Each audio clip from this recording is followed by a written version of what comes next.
बहुत ही बढ़िया प्रश्न है कि शिव शक्ति के स्रोत हैं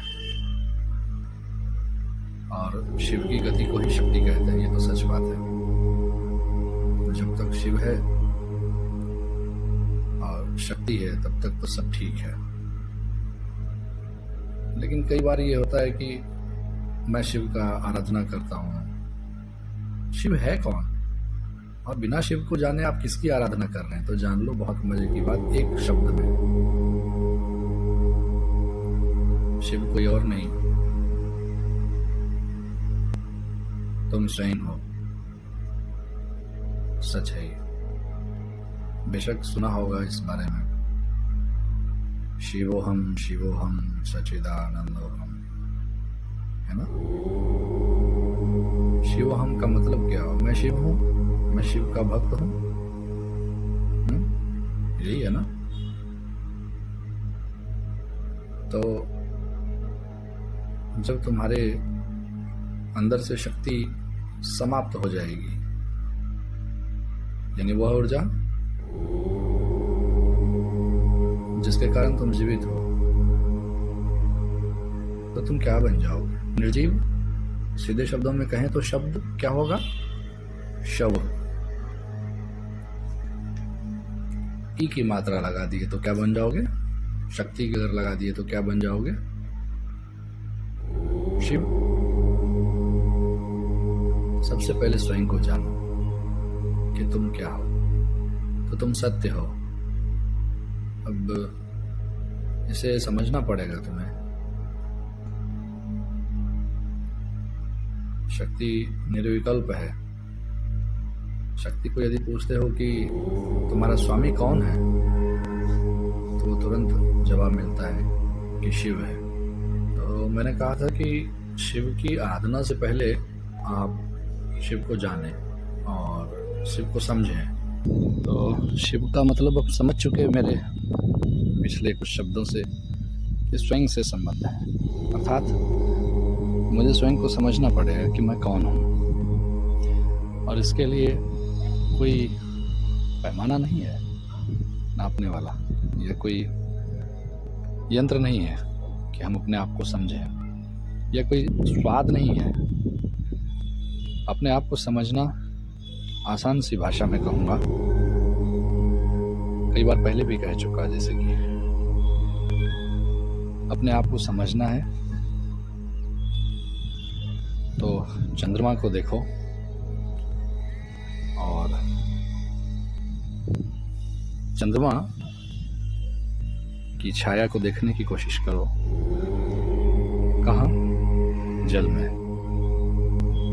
और जल जब स्थिर होगा तभी तुम चंद्रमा का प्रतिबिंब देख सकते हो उसमें, अन्यथा वो बहुत उलझन भरा दिखेगा।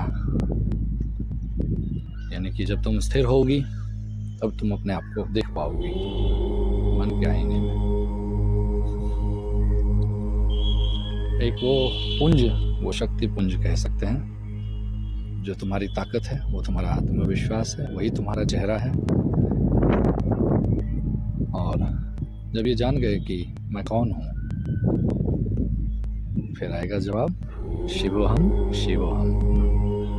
हाँ, जब तुम एक साधक बन करके देखोगे तब तुम कहोगे कि हम ब्रह्मास्मि, परंतु शिव को जानना है तो हम ब्रह्मास्मि कहना उचित नहीं रहेगा कि मैं ही शिव हूँ, अर्थात मैं ही प्रकृति हूँ, मैं ही सर्वे सर्वा हूँ। लेकिन कब? जब मेरे साथ शक्ति है, अर्थात शब शिव। ऐसे समझना इसे। तुम अपने संतान के लिए, तुम अपने परिवार के लिए, तुम अपने समाज के लिए कुछ हो। हाँ, हो। क्या हो? उनका कल्याण चाहने वाले हो। तो जवाब है ना कि शिव कल्याणकारी है, सभी का कल्याण चाहने वाले हैं। हाँ, बिल्कुल ये सच है।